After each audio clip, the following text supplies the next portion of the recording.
આ વાર્તા વાંચ્યા પછી તમે પણ વિચારશો કે આ રીતે જરૂરિયાતમંદ વ્યક્તિને કેમ મદદ ન કરી. એક માણસ કોઈ રસ્તે ચાલી રહ્યો હતો.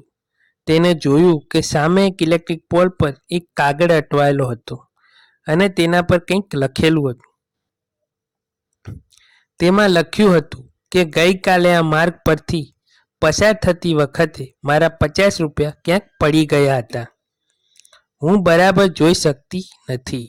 મહેરબાની કરીને જો કોઈને આ માર્ગ પર ક્યાંય પણ મારા 50 રૂપિયા મળે તો તેને આ પતા પર મોકલો. જ્યારે વૃદ્ધ મહિલા આગળ આવી ત્યારે તે વ્યક્તિને તેને કહ્યું કે માતા, તમે જે 50 રૂપિયા છોડી દીધા હતા તે મને મળી ગયા છે.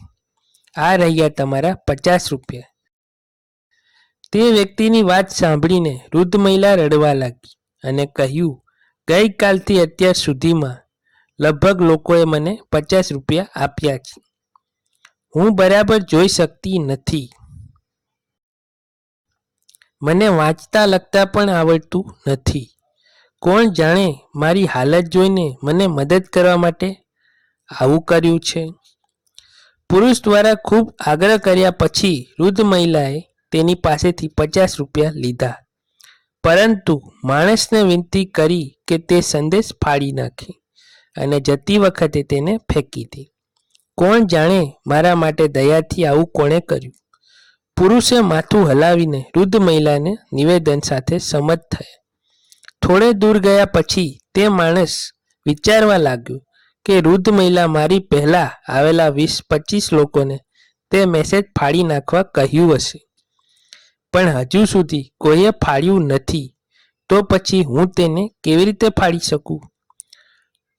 વૃદ્ધ સ્ત્રીના સેવા કરવા માટે આ રીતે શોધનાર વ્યક્તિ માટે તે વ્યક્તિ ખૂબ જ આદર અનુભવી રહ્યો હતો. તે વ્યક્તિનું હૃદય તે વ્યક્તિ માટે કૃતજ્ઞતાથી ભરાય પછી